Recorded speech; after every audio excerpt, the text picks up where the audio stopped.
All right, Janice and Tarek, thank you for that. I know that you're going to continue to keep your eyes and ears out for everything that's going on there. We do expect some news conferences.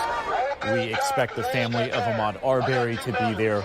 But I want to bring in Gene Nichols and Randy Reep, two Jacksonville area defense attorneys, not affiliated with this case, but very well acquainted with this story, with the trial that's going on. Gene, you and I have been sitting here for the entire time. Randy, we appreciate you joining us. Any surprises? Very few surprises. I think when you look at it, it started with Travis McMichael. He was found guilty of malice murder. Everything was going to flow from there. We knew as soon as he was guilty of that charge that the jury was going to find him guilty of the others. I think maybe the only surprise here is that there were a few not guilties for Mr. Bryan, and that's really because the jury was very specific as to what Roddy Bryan was involved with and what he was not involved with, which is why he got a couple of not guilties. But other than that, I don't think we had too many surprises. And Randy, I want to get your take on this.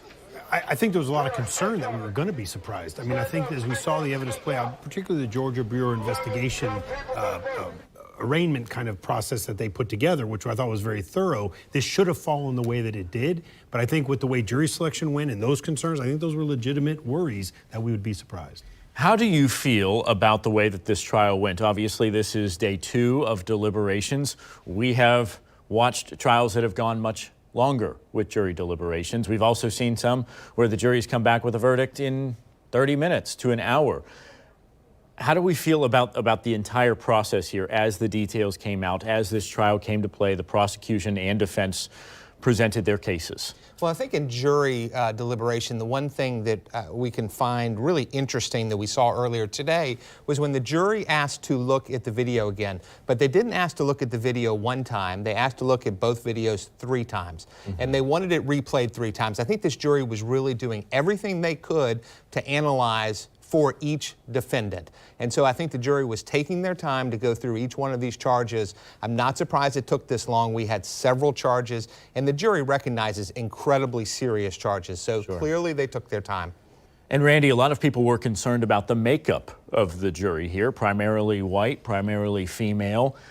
Did that have anything to do with this, or do you think that this was indeed a fair and unbiased jury? I always make the assumption that the jury is fair and unbiased because the process is supposed to protect that. And they're kind of like instant replay. They are the final arbiter of what occurred. The fact that it was deliberate and purposeful, I don't think that it was particularly long or short in their deliberations. I just think it was purposeful, as Gene just pointed out. Look, I think that we are expecting to see some appeals from the defense attorneys here, right? Of course. And one of the arguments there was the pretrial publicity. All of the activity, which you're seeing right there live on your screen, this is what the jurors went into the courtroom seeing every day and during their lunch breaks. This is what the families saw. This is what the defendants saw every morning. How do you protect the case when there is such national and international attention like this one?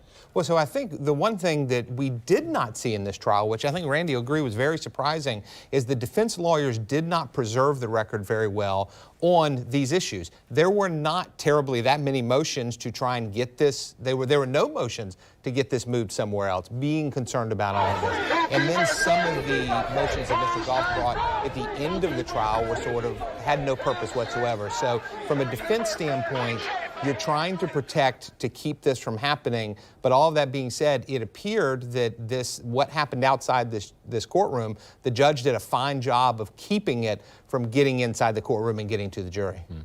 Randy, we're looking at these charges here. Travis McMichael guilty on every count that he faced. Greg McMichael guilty on every count except for malice murder, which in Georgia terms is going to be intentional. And then kind of mix and match with William Roddy Bryan. Do you think that William Roddy Bryan has a chance at another trial if there's an appeal, something like that? Because some people would say that maybe he got the short stick because he was just following. He wasn't actually in that initial vehicle there. Well, I think it's important that if you're going to try to rely upon self-defense, you put yourselves in the shoes of the other person, both from a responsibility and a rights standpoint. So you got to get it right. I don't listen, I think there may be plenty of appellate issues to include. Some of the work the attorneys did at the very end, or the defense attorneys, was stuff that was aggressive enough that it may have been bad decision making. But putting that aside, does he get more of a chance of a retrial? I don't think that's the case, because he bought everything that he bought. In for a penny, in for a pound is kind of the term.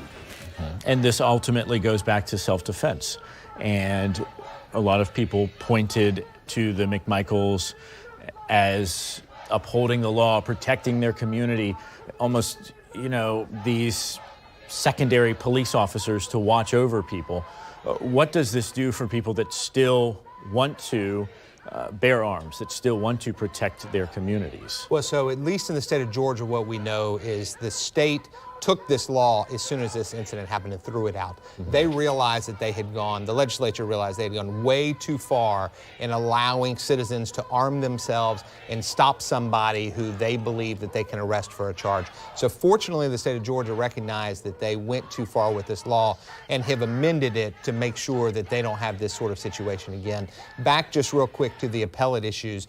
If there's an appeal that's successful, it's not going to be because somebody didn't put up a great self-defense or something to that extent. It's if there were mistakes made by the prosecution that rose to the level of a potential mistrial. And this was a pretty clean trial. The prosecutor did a good job of setting forth the elements, of not making arguments that were too egregious. And while the defense tried to bring out as much as they could, any appeals is not going to be based upon the facts. It will be based upon whether or not there were law violations. And Randy, from the beginning, this was a very interesting case. Let's hold that thought right there, because we want to go back outside to Tarek Minor, Janice Harris, because we are told that the family of Ahmaud Arbery is coming out